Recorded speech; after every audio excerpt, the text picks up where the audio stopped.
दोस्तों नमस्कार। जैसा कि मैंने पहले कहा था कि प्रस्तावना जो है सबसे फर्स्ट चैप्टर जो है संविधान की सबसे पहले चैप्टर प्रस्तावना में आता है। कोई भी पॉलिटी जब पढ़ते हो आप तो उसमें सबसे पहले चैप्टर जो है प्रस्तावना आती है। प्रस्तावना को इंग्लिश में क्या कहते हैं?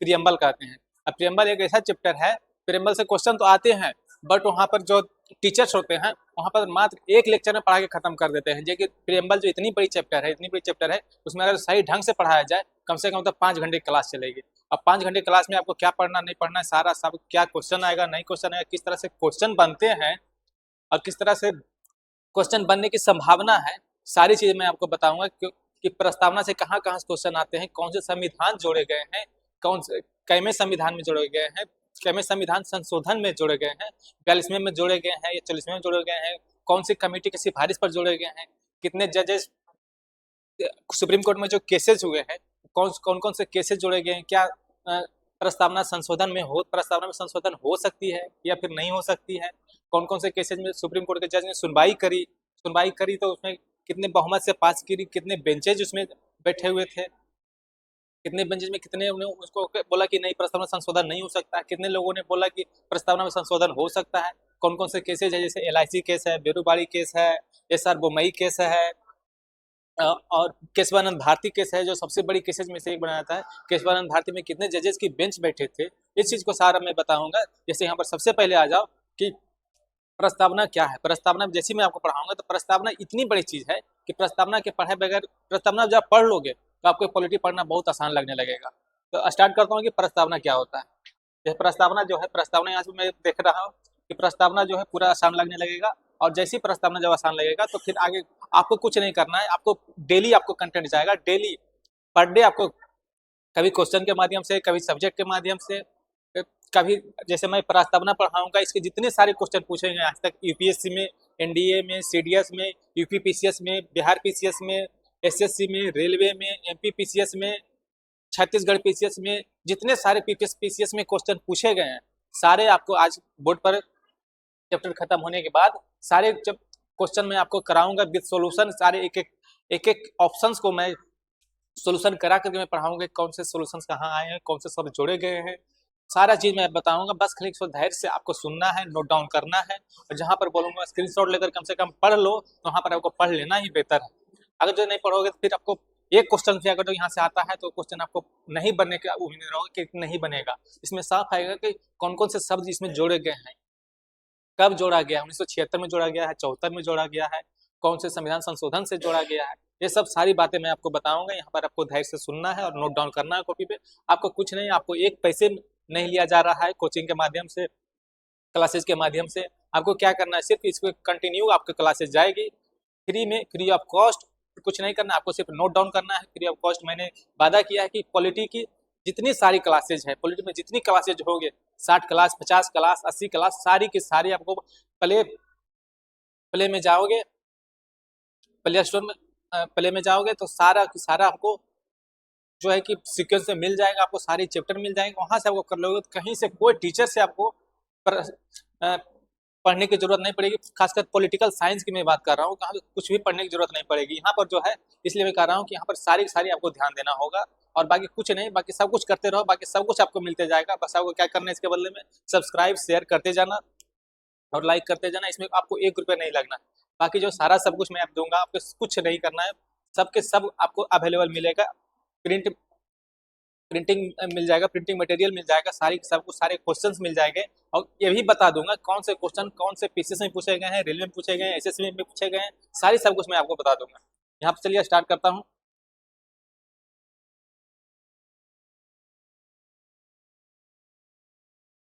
जैसे भारत का संविधान दोस्तों देख रहा है, तो भारत का संविधान जो क्या कहता है, इसमें आप लोगों ने पढ़ा होगा 9th 10th में, जब हम लोग स्कूल में जाते थे उसमें प्रार्थना के बाद जो शपथ लिया जाता है कि हम भारत के लोग संपूर्ण भारत संपन्न, ये आपको पूरा के पूरा आपको पढ़ाया जाता था।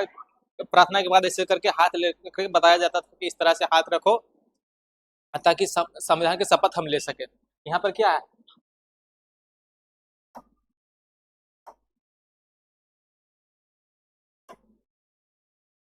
हम भारत के लोग, देखें, हम भारत के लोग भारत को एक संपूर्ण प्रभुत्व संपन्न समाजवादी पंथ निरपेक्ष और लोकतांत्रात्मक संपूर्ण प्रभु संपन्न का मतलब क्या होता है, सारा सब कुछ मैं बताऊंगा। संपूर्ण प्रभु संपन्न का मतलब क्या होता है कि जैसे अंदर आंतरिक और बाहर मैटर में मेरा कोई हस्तक्षेप नहीं करेगा, मैं किसी का हस्तक्षेप बर्दाश्त नहीं करूंगा, ये होता है संपूर्ण संपन्न। समाजवादी, समाजवाद क्या होता है, भारतीय समाजवाद क्या है, मार्क्सवाद क्या है, मार्क्सवाद कहाँ से आया है, समाजवाद कहाँ से आया है, समाजवाद में क्या क्या उसमें और ऐड करने की जरूरत है, सारा कुछ मैं बताऊंगा।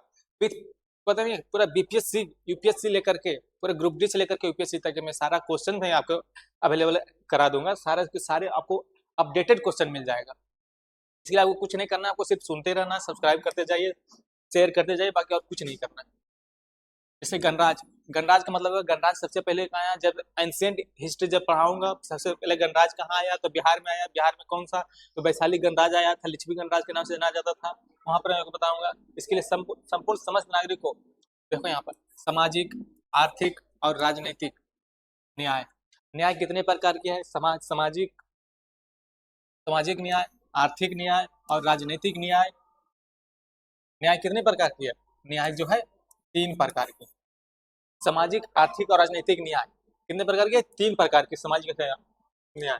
और स्वतंत्रता कितने प्रकार की, स्वतंत्रता जो है 5 प्रकार की है, विचार, अभिव्यक्ति, विश्वास, धर्म और उपासना। कितने प्रकार के, विचार, अभिव्यक्ति, विश्वास, धर्म और उपासना। जैसे यहाँ पर है देखो, विचार, अभिव्यक्ति, विश्वास, धर्म और उपासना, 5 प्रकार के ऊपर। तो स्वतंत्रता कितने प्रकार की हो गई, 5 प्रकार की। स्वतंत्रता कितने प्रकार की, 5 प्रकार की हो गई। जैसे सबसे पहले अगर जब विचार आता है तो विचार में क्या होता है, सबसे विचार को अभिव्यक्ति है, सबसे विचार आता कहाँ से ये देखना होगा। तो इसी पर जब इतिहास पढ़ाएंगे दोस्तों, तो महात्मा गांधी ने कहा था, महात्मा गांधी को मैं यहाँ पर कोट कर रहा हूँ, उन्होंने कहा था कि जब कोई भी चीज अगर जो आपस में सामंजस्य होता है, उसमें 100 लोग हैं, मान लीजिए 100 लोग हैं, और 100 लोगों में से 99% लोग एक तरफ हैं और एक लोग एक तरफ हैं, तो मैं एक लोगों की बात में सुनूंगा, ऐसा नहीं कि नहीं सुनूंगा। सबसे पहले विचार कहाँ आता है, सबसे पहले विचार एक लोग में आते हैं, फिर सारे लोगों में फैलते हैं। इसलिए एक लोगों के विचार हमसे अपोजिट विचार है तो उसको भी सुनना पड़ता है, भले ही मेरे पक्ष की ना हो, लेकिन इसको सुनो, क्या पता कि कुछ और नया बात बोल दे। इससे सहमति असहमति बहुत ज्यादा जरूरी है। प्रतिष्ठा और अवसर की समानता, समानता कितने प्रकार की है, ये भी 2 प्रकार की है। कितने, प्रतिष्ठा, देख लो, प्रतिष्ठा और अवसर। प्रतिष्ठा और अवसर जो सबको समान तरीके से मिलना चाहिए, इसमें किसी की तरह कोई भेदभाव नहीं होना चाहिए। प्रतिष्ठा मतलब क्या होता है, हम कोई भी धर्म के, हम कोई भी जाति के हैं, फलाना कोई जाति का है, ढिमकाना कोई जाति का है, ये जो है ये प्रतिष्ठा की समानता हुई, मेरी प्रतिष्ठा भी समान है, आपकी प्रतिष्ठा भी समान है। अब अवसर की बात है, तो अवसर की बात क्या है, अवसर की बात है, अवसर की बात देखना दोस्तों, आर्टिकल 16 में आपको बताएंगे अवसर की समानता क्या होता है। उसमें क्या है, सभी को बराबर अवसर मिलेगा, चाहे सरकारी नौकरी हो, चाहे और कहीं भी हो। सरकारी मान लीजिए कोई वैकेंसी निकालती है भारत सरकार, तो उसमें क्या सभी को अवसर को समान ध्यान में रखते हुए निकालती है, सभी को अवसर दिया जाए। इसी में आपको पढ़ाऊंगा, आर्टिकल 16 के 6 क्या है, आर्टिकल 16 के 5 क्या है, आर्टिकल 16 के 5 में क्या SC ST ओबीसी का आरक्षण है, आर्टिकल 16 के 6 में क्लाउज 6 में क्या है, ईडब्ल्यूएस का आरक्षण है, ईडब्ल्यूएस का आरक्षण कितना सही है कितना गलत है, ये सारा सब कुछ मैं बताऊंगा। बस आपको कुछ नहीं करना, ध्यान से सुनना है। आपको अगर तो मेरे पढ़ाने के बाद अगर कहीं कुछ छूटेगा तो फिर आप बताना, मुझे कमेंट करना कि यहाँ पर आपने पढ़ाया था, यहाँ पर से मेरे क्वेश्चन नहीं बना, फिर मैं आपको बताऊंगा मैंने पढ़ाया था, आपने नहीं पढ़ा, तब आपको क्वेश्चन छूटा है। यहाँ पर जो है प्राप्त करने के लिए तथा उन सब में व्यक्ति की गरिमा, क्या है, व्यक्ति की गरिमा, जब हम यहाँ पर जी रहे हैं, भारत देश में मेरा जन्म हुआ, तो क्या मैं एक गरिमापूर्ण जीवन जीना चाहता हूँ। मेरा अगर जो कोई कहेगा मेरा कोई शोषण नहीं चाहता है, तो मैं किसी के ऊपर ना शोषण करूंगा, ना मेरे ऊपर कोई शोषण करेगा तो मैं इसको सहूंगा, मेरे ऊपर कोई अत्याचार करेगा मैं इसको सहूंगा। गरिमापूर्ण जीवन जीवन के लिए, गरिमापूर्ण जीवन जीना मतलब क्या होता है, कहीं भी बस जाने की आज़ादी, कहीं भी आने जाने की आज़ादी, कहीं भी जब पूरा पॉलिटी पढ़ाऊंगा, कहीं भी आने की आज़ादी, कहीं भी नहाने की आज़ादी, नदी हो, तालाब हो, समुंदर हो, कहीं भी टूरिज्म की आज़ादी, कपड़े पहनने की आज़ादी, सब कुछ। कपड़े पहनने की आज़ादी में ऐसा नहीं हो कि उर्फी जावेद आ जाए, वैसा भी उस तरह के नहीं कि आप कैसे कपड़े पहनते हो, एक सब कपड़ा पहनना ज़्यादा जरूरी है। क्या, राष्ट्र की एकता, राष्ट्र की एकता, राष्ट्र की एकता किससे संबंधित है, ये मानसिक एकता है, सामाजिक एकता है। राष्ट्र की एकता जो मानसिक एकता है, सामाजिक एकता है।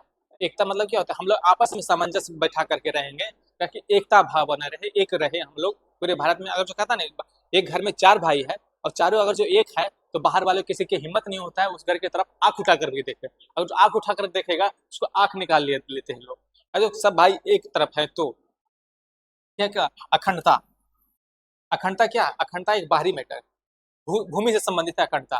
कहते हैं अखंड भारत, सम्राट अशोक ने क्या किया था, अखंड भारत का सपना देखा था कि अखंड भारत हम बनाएंगे। तो अखंड भारत कैसे बनेगा, जब हम लोग पूरा अखंड अखंड भारत, अफगानिस्तान, ईरान, इराक, इधर श्रीलंका, भूटान, बांग्लादेश, सारा सब कुछ एक अखंड भारत में आएगा। एक भूमि के लिए भूमि से संबंधित है, पूरी अखंड भारत है। क्या पूरी अखंड भारत, जैसे हम लोग को राजदूत हर देश में, तो क्या वो मेरा अखंड भारत का हिस्सा है कि नहीं है, ये सारा सब कुछ मैं बताऊंगा जब आगे नेक्स्ट टॉपिक पढ़ाऊंगा, फंडामेंटल राइट पढ़ाऊंगा, तब मैं उस टाइम बताऊंगा। फंडामेंटल राइट के साथ जब इकोनॉमिक्स में पढ़ाऊंगा तो उस टाइम क्या होता है, अखंड भारत के कहाँ से मेरा इकोनॉमिक सोर्सेज आ रहे हैं, सारा सब कुछ इससे रिलेटेड है। इकोनॉमिक सोर्सेज में क्या जो राजदूत वहां पर रह रहे हैं अमेरिका जैसे देशों में, क्या वो राजदूत में वो भूमि जो है वो भूमि मेरा है कि नहीं है, वो कौन से नियम के तहत मेरा है, तो सारा सब कुछ मैं बताऊंगा। राष्ट्रीय एकता और क्या है, राष्ट्रीय एकता सुनिश्चित करने के लिए बंधुता बढ़ाने की, नंबर क्या है, बंधुता। बंधुता मतलब बंधु भाव से सभी लोग भाई समाज, एक भाई एक लोग दूसरे लोगों को भाई समझ करके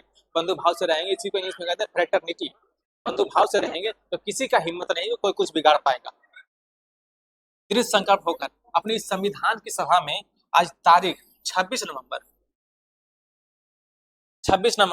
1949 को मिति मार्सी शुक्ल सप्तमी संवत में 2006 विक्रमी को एतद द्वारा इस संविधान को अंगीकृत, अधिनियमित और आत्म अर्पित। क्या क्या 26 नवंबर 1949 को जो हमारे संविधान को अंगीकृत किया गया, अडॉप्ट किया गया। अंगीकृत मतलब क्या था, अडॉप्ट।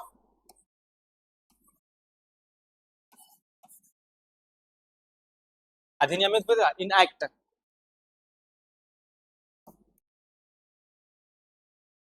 इनेक्ट किया। अंगीकृत हमने पहले उसको अपना लिया, फिर इनेक्ट किया मतलब लागू किया, अधिनियमित किया, फिर उसको क्या आत्मर्पित कर दिया कि नहीं मैं इसको मानने के लिए तैयार हूँ। यहाँ पर समझ रहे होंगे आप लोग, यहाँ पर तक कोई दिक्कत नहीं होना चाहिए था आपको, यहाँ पर कुछ होगा और बाकी सारे सब कुछ मैं आपको बताऊंगा, बस आपको सुनना है, लिखना है, नोट डाउन करना है।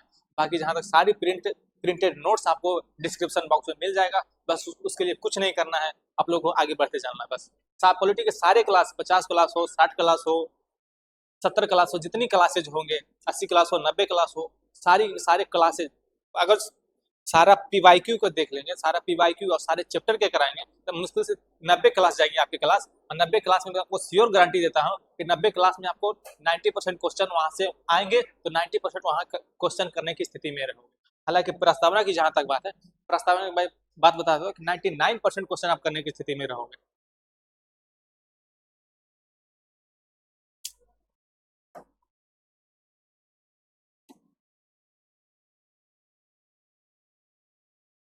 फिर आगे देखो,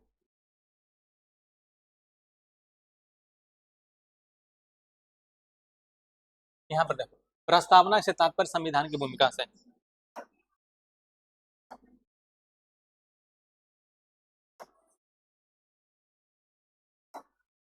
प्रस्तावना का तो संविधान की भूमिका, प्रस्तावना का तात्पर्य किससे है, संविधान की भूमिका से। प्रस्तावना का तात्पर्य जो है किससे है, संविधान की भूमिका से है, संविधान की भूमिका से। जिसमें संविधान के उद्देश्य, आदर्श और शासन प्रणाली के स्वरूप संविधान को लागू होने की तिथि का उल्लेख है, संविधान के लागू होने की तिथि का उल्लेख। संविधान जो है, संविधान के उद्देश्य में क्या है, संविधान के उद्देश्य में क्या है, आदर्श झलकता है, शासन प्रणाली झलकता है, शासन प्रणाली का स्वरूप कैसा होगा ये भी उसमें दिखता है, तो क्या है तो, और उस तिथि का उल्लेख होने का भी है। जिस हमारा संविधान लागू हुआ तो उसका तिथि का उल्लेख भी है। जवाहरलाल नेहरू ने जवाहरलाल नेहरू ने 13 दिसंबर 1946 को संविधान सभा में उद्देश्य प्रस्ताव प्रस्तुत किया था।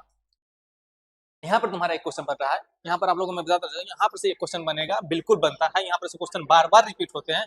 इस संविधान सभा में ऑब्जेक्टिव रेजोल्यूशन किसने प्रस्तुत किया, तो किसने प्रस्तुत किया, यहाँ प्रस्तुत किया जवाहरलाल नेहरू ने, डॉक्टर जवाहरलाल नेहरू ने, जिन्हें हम लोग प्यार से क्या बोलते हैं, चाचा नेहरू बोलते हैं।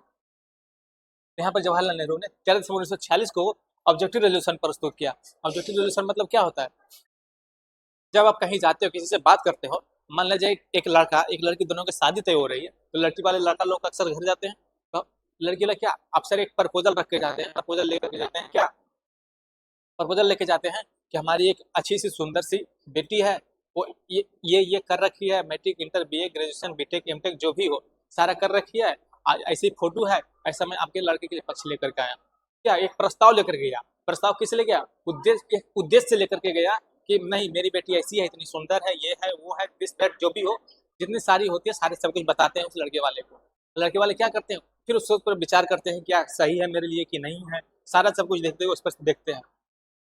फिर मैं आ गया हूँ संविधान सभा में उद्देश्य प्रस्ताव प्रस्तुत किया, संविधान सभा ने 22 जनवरी 1947 को इसे स्वीकार कर लिया। ठीक उसी तरह मान लो जब लड़के वाले के पास जाते हैं तो उस पर प्रपोजल लेके जाते हैं, प्रपोजल रख देते हैं, भाई आप लोग समझदार हैं, आप लोग देखिए आप लोग क्या ये सही है नहीं है, क्या लग रहा है, सही लग रहा है गलत लग रहा है, सारे सब कुछ आपको देख रहे हैं, यहाँ पर जो है फिर उस पर विचार करते हैं तो उसको स्वीकार करते हैं, तो स्वीकार करने की तिथि जो है 22 जनवरी है, 22 जनवरी है, 22 जनवरी 1947 को स्वीकार कर लिया गया। यहाँ पर देखना, यहाँ पर एक फैक्ट और मैं बताता हूँ, जैसे राष्ट्रीय क्या है, राष्ट्रीय युवा दिवस, राष्ट्रीय युवा दिवस किनके दिवस मनाया जाता है, किन जन्मतिथि पर मनाया जाता है, स्वामी विवेकानंद की जन्मतिथि पर राष्ट्रीय युवा दिवस, राष्ट्रीय युवा दिवस जो है कब मनाया जाता है 12 जनवरी को, यहाँ पर मैं आपको लिख देता हूँ,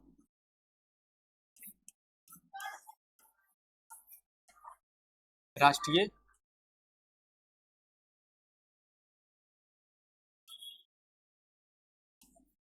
राष्ट्रीय युवा दिवस,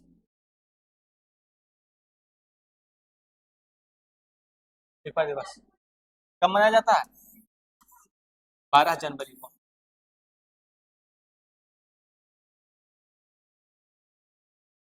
12 जनवरी को राष्ट्रीय युवा दिवस मनाया जाता है, ध्यान रखना राष्ट्रीय युवा दिवस मनाया जाता है, उसके बाद इसे स्वीकार कर लिएगा, मतलब ये किस तरह से ना, लड़का जब युवा होता है, लड़का जब युवा पहले युवा होता है फिर शादी करने की उम्र होती है, तो यहाँ पर इस तरह से देखना लड़के युवा हो गया, 12 जनवरी को राष्ट्रीय युवा दिवस मनाया जाता है, किनके किनके जन्मतिथि पर, स्वामी विवेकानंद जैसे स्पिरिचुअल के जन्मतिथि मनाया जाता है राष्ट्रीय युवा दिवस, 22 जनवरी 1947 को इसे स्वीकार कर लिया गया, कितने जनवरी को 22 जनवरी को इसे स्वीकार कर लिया गया, प्रस्तावना के रूप दे दिया, ऐसे क्या क्या रूप दिएगा, प्रस्तावना का रूप दिया गया कि इस तरह से प्रस्तावना रखी जाएगी, यद्यपि इसके लिए उद्देशिका शब्द प्रयोग किया, इसके लिए क्या शब्द प्रयोग किया, उद्देशिका प्रस्ताव किया। यहाँ पर क्वेश्चन में आपको जाएगा कि संविधान सभा उद्देशिका उद्देश्य प्रस्ताव किसने लाया, जवाहरलाल नेहरू ने, यहाँ पर फिर एक क्वेश्चन बनेगा, संविधान सभा की अस्थायी बैठक कब हुई थी, अस्थायी मतलब क्या हुआ, अस्थायी मतलब अस्थायी नहीं है, तो अस्थायी बैठक जो हुआ कब हुआ था 9 दिसंबर 1946 को, आगे फिर मैं बताता हूँ 9 दिसंबर 1946 को,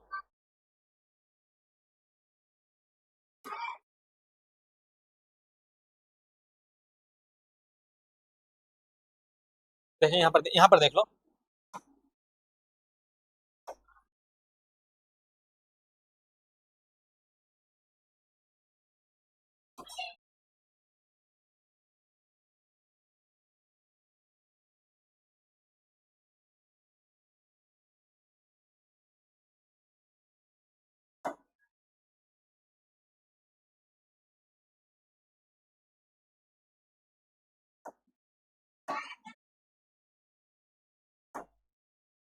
कब मनाया गया 9 दिसंबर कब 1946 को, क्या मनाया जाता है, आज संविधान सभा की अस्थायी बैठक, संविधान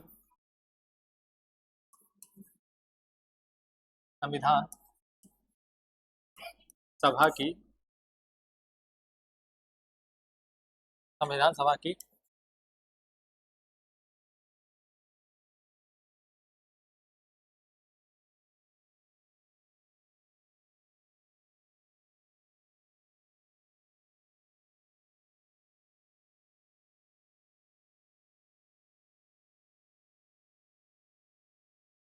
संविधान सभा की अस्थायी बैठक,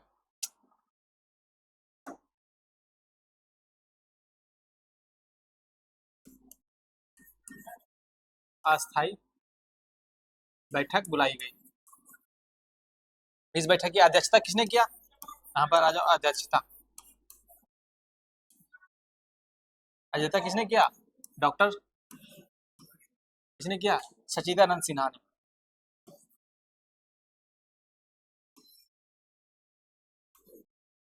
सच्चिदानंद सच्चिदानंद सिन्हा ने किया था। किसने किया था? डॉक्टर सच्चिदानंद सिन्हा ने। डॉक्टर सच्चिदानंद सिन्हा ने किया था। संविधान सभा की अस्थायी बैठक कब हुई थी? तो 11 दिसंबर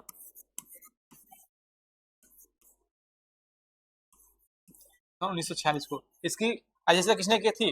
डॉक्टर राजेंद्र प्रसाद ने। डॉक्टर राजेंद्र प्रसाद ने। डॉक्टर राजेंद्र प्रसाद ने इसकी अस्थायी अध्यक्ष अस्थायी अध्यक्ष थे। अस्थायी अध्यक्ष कौन थे? डॉक्टर सच्चिदानंद सिन्हा। कब हुआ था? 9 दिसंबर 1946 को संविधान सभा की अस्थायी बैठक हुई थी। अस्थायी बैठक हुई थी, उसमें अस्थायी अध्यक्ष कौन चुने गए? डॉक्टर सच्चिदानंद सिन्हा। संविधान सभा की दूसरी जो हुई थी 11 दिसंबर 1946 को अस्थायी अध्यक्ष चुना गया था। अस्थायी अध्यक्ष किसको चुना गया था? डॉक्टर राजेंद्र प्रसाद को चुना गया था। और बाकी जो है आगे मैं बताऊंगा। यहाँ पर देख लो प्रस्तावना की मुख्य बातें। देखो प्रस्तावना की मुख्य बातें। प्रस्तावना की जो मुख्य बातें है वो कहाँ से आया? प्रस्तावना में कौन कौन से बातें हैं? जैसे प्रस्तावना क्या है? सत्ता का स्रोत है, सत्ता का स्वरूप है, सत्ता का उद्देश्य क्या है? सत्ता का उद्देश्य जो है, सत्ता का स्वरूप। सत्ता का स्वरूप सबसे पहले देखो, सत्ता का स्वरूप क्या है?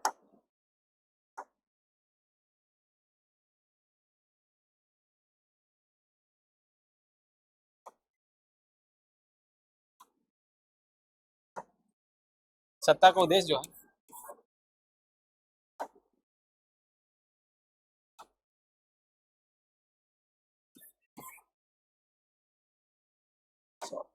पेन नहीं आ रहा भाई, यही देखता हूं। सत्ता का स्रोत कहाँ से आता है? ये देखो सत्ता का स्रोत, सत्ता के जो भी संसदीय प्रणाली में हम लोग जाते हैं, संसदीय प्रणाली में सत्ता का स्रोत किससे मिलता है? यहाँ पर आप लोग को पूछ देगा सत्ता का स्रोत क्या है। आप विधायक को चुनाव लड़ना कर रहे हो कि विधायक में जाना कैसे जाना है? वहां पर जाने के लिए आपको क्या करना पड़ेगा? तो क्या किसके थ्रू जाओगे? तो जनता से चुन करके जाओगे। किसके? सत्ता का स्रोत क्या है? जनता। जनता सत्ता का स्रोत क्या है? जनता है। यहाँ पर जाओ, संपूर्ण प्रभुत्व संपन्न। संपूर्ण प्रभुत्व संपन्न क्या है? तो सत्ता का स्वरूप कैसा है? सत्ता का स्वरूप कैसा होगा? जब सत्ता में जाओगे आप, जब सत्ता में आप जाओगे तो क्या होगा? सत्ता में आप जा ही जाते हो तो उसमें क्या होगा? जैसे सत्ता का स्वरूप जो है, मान लीजिए सत्ता आपको मिल गई। सत्ता जब आपको मिल गई तो आपको कहेगा कि सत्ता का स्वरूप अब कैसा होना चाहिए। जनता ने आपको चुन करके भेज दिया, अब सत्ता का स्वरूप कैसा होना चाहिए आप बताओ। तो सत्ता का स्वरूप आप क्या बताओगे? इसमें सबसे पहले बताओगे क्या होगा? संपूर्ण प्रभुत्व संपन्न होगा। संपूर्ण प्रभुत्व संपूर्ण प्रभुत्व संपन्न होगा। जब संपूर्ण प्रभुत्व संपन्न मतलब क्या होता है? संपूर्ण प्रभुत्व मतलब आंतरिक और बाह्य मैटर में जो है, आंतरिक और बाह्य मैटर किसी के ऊपर कोई दबाव नहीं होगा, सब अपना मन से करेंगे, बाकी कोई किसी के ऊपर कोई दबाव हम नहीं सहेंगे। फिर दूसरा क्या है? समाजवाद होगा। दूसरा क्या? समाजवाद होगा। यानी समाजवादी तरीके से हम जो भी करेंगे समाजवादी तरीके से, उसमें किसी का कुछ नहीं होगा, सबका सबके समाज का हित होगा। तो सबके समाज का हित होगा। फिर तीसरा क्या क्या आ जाएगा? पंथ निरपेक्ष।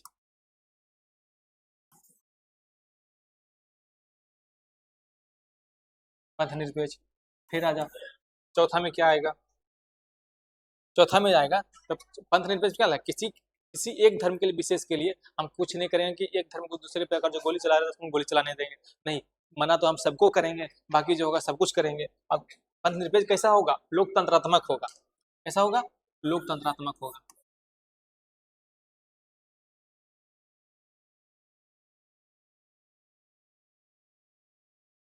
लोकतंत्रात्मक होगा। फिर आ जाओ आगे। आगे ऊपर लिखता हूं, नीचे जगह नहीं है इसलिए मिटाऊंगा तो चला जाएगा। लोकतंत्रात्मक होगा। यहाँ पर देख लो, 1 2 3 4, यहाँ पर क्या है? पांचवा है। तो लोकतंत्रात्मक जब हो गया तो पछा क्या आएगा? लोकतंत्रात्मक हो गया। लोकतंत्र कैसे आएगा? जब चुन कर भेजेगा। चुन कर कैसे भेजेगा? गणराज्य होगा। तो गणराज्य, तो पांचवा क्या आएगा? गणराज्य। गणराज्य। फिर यहाँ गया, ये सारा हो गया। अब सत्ता का उद्देश्य क्या है? किस उद्देश्य के लिए आप जा रहे हैं? इसके लिए रहने देते हैं, इतना इतना रहने देते हैं कि आप तो बता ही देते हैं, बता देते हैं रहने के लिए। सत्ता का उद्देश्य क्या है, यहाँ पर देखना होगा। सत्ता का उद्देश्य क्या है, पहला क्या है उद्देश्य। सत्ता का उद्देश्य जो है न्याय होना चाहिए। कैसा न्याय, ऊपर में पहले पढ़ा चुका था आपको मैंने कि जब आप पढ़ रहे थे तो उस टाइम आपको पता था कैसा न्याय चाहिए, सामाजिक चाहिए, आर्थिक चाहिए, राजनीतिक चाहिए। कैसा चाहिए, सामाजिक, आर्थिक, राजनीतिक। जब न्याय मिल गया, जब न्याय मिलेगा तो दूसरा क्या हो, स्वतंत्रता। जब न्याय मिल गया तो दूसरा क्या होगा, स्वतंत्रता होगा। जब स्वतंत्र हो गए, न्याय भी मिल गया, स्वतंत्र भी मिल गया, अब और आगे क्या चाहिए, आगे भी तो कुछ चाहिए। आगे और क्या चाहिए, आगे क्या चाहिए, समानता चाहिए।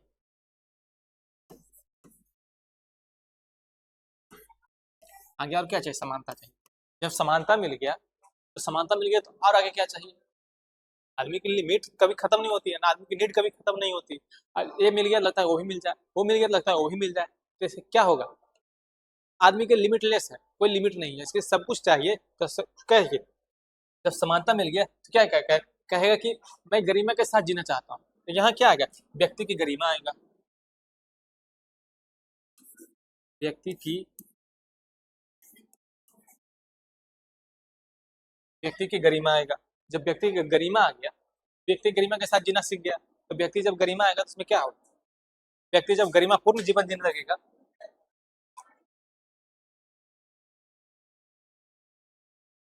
व्यक्ति जब गरिमा पूर्ण जीवन जीने लगेगा उसमें क्या होगा, गरिमा पूर्ण जीवन जीने लगेगा क्या होगा, उसमें क्या आएगा, एकता आएगा। एकता और क्या आएगा, बंधु भाव आएगा। एकता और अखंडता, जब गरिमा पूर्ण जीवन लगेगा, एकता और अखंडता आएगा। एकता और अखंडता आएगा।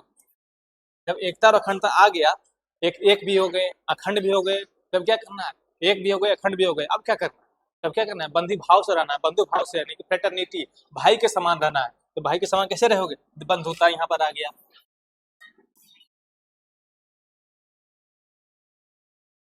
यहाँ पर क्या आ गया, बंधुता आ गया। तो ये सब देख रहे हो, सारा आ गया, यहाँ पर बंधुता आ गया।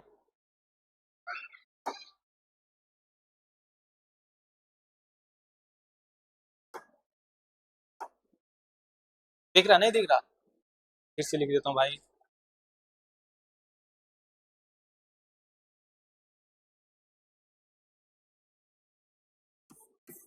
यहाँ पर देख लो, जनता आ गया। यहाँ पर देख लो, सत्ता का स्वरूप कैसा होगा, संपूर्ण प्रभु संपन्न होगा।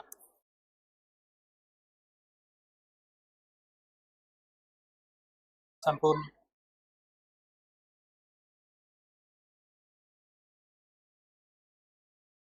संपूर्ण प्रभुत्व,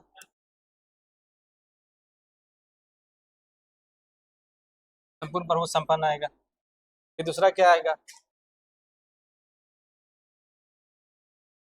समाजवाद आएगा। क्या आएगा, समाजवाद आएगा। फिर तीसरा आएगा, पंथ निरपेक्ष आएगा।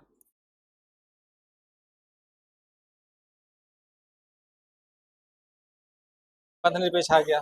लोग तो चौथा क्या आएगा, लोकतांत्रात्मक आएगा।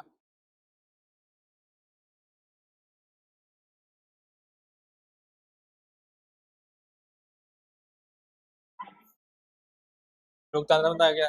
इसमें आ गया देखो, पहला, दूसरा, तीसरा, चौथा। पहला ये रहा, पहला संपूर्ण प्रभु संपन्न, दूसरा समाजवाद, तीसरा क्या है, पथ निरपेक्ष, और चौथा लोकतंत्रात्मक, और पांचवा क्या है, गणराज।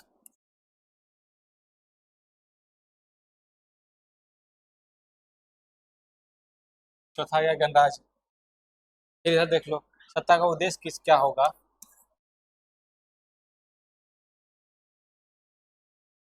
सत्ता का उद्देश्य क्या है, न्याय। सत्ता का उद्देश्य क्या है, स्वतंत्रता। सत्ता का उद्देश्य क्या है, स्वतंत्रता। सत्ता का दूसरा उद्देश्य क्या है, तीसरा उद्देश्य, समानता। जब समानता मिल गया तो और क्या चाहिए, व्यक्ति की गरिमा चाहिए, व्यक्ति की गरिमा।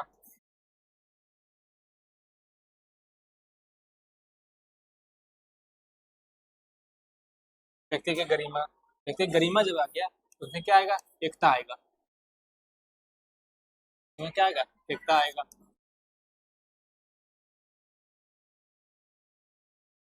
एकता आएगा। जब एकता आ गया इसमें क्या होगा, सब लोग बंधु भाव से रहना पसंद करेंगे। इसमें क्या आ जाएगा, बंधुता आएगा। इतना सारा सब कुछ बता दिया मैंने, इतना में सब कुछ जाना रहा। मुझे लगता है कि पूरा एक मिनट देख लेता हूँ सिस्टम पे कैसा दिख रहा है, वो मैं फिर आपको बताता हूँ। हाँ बिल्कुल सही दिख रहा है, बाकी सब कुछ दिक्कत नहीं, बाकी सारा सब कुछ सही है। इतना आज आज इतना ही रहने देते हैं, बाकी कल फिर से हम पूरा करेंगे। पूरा फिर लगातार क्लास चलेगा, लगातार क्लास चलेगा जब तक पूरा पॉलिटिकल खत्म नहीं होगा, पॉलिटिक्स खत्म नहीं। इतना पढ़ने के बाद आपको किसी भी टीचर से बोल रहा हूँ, किसी भी टीचर से आप पढ़ने की कोई जरूरत नहीं पड़ेगी। बस ये पूरा क्लास देखते रहिए, पूरा क्लास पूरा करते रहिए, और कुछ करने आपको सब कुछ मिल जाएगा, क्वेश्चन मिल जाएगा सारे। पीसीएस में क्वेश्चन पूछे गए, सारे यूपीएससी में क्वेश्चन पूछे में मिल गए, सारे सब कुछ आपको क्वेश्चन करा दूंगा यहाँ पर से। आपको कहीं कोई जाने की जरूरत नहीं है, वो भी फ्री ऑफ कॉस्ट, आपसे 1 रुपया नहीं दूंगा। बाकी सारा वादा मेरा रहा है, बेस्ट कंटेंट देंगे, इतना बेस्ट देंगे कि आप कहोगे कि इससे बेस्ट कंटेंट अभी नहीं मिल रहा है फिलहाल यूट्यूब पे। बाकी जो भी ले रहा है पैसे के लिए, आपको आपसे मोटी रकम ली जा रही है, अब मिलता है क्या, बहुत छोटी सी। आपको ले जाता है बहुत मोटी, अब मिलता है बहुत छोटी। इसलिए आपको कुछ नहीं करना है, आप लोग की यही ही काम करना है, बस चैनल को सब्सक्राइब कीजिए, लाइक कीजिए और शेयर कीजिए, बस बाकी और कुछ नहीं करना है। इतना रहने देते हैं, फिर कल से हम फिर शुरू करेंगे। रहने देते तब तक। थैंक यू, जय हिंद, जय भारत।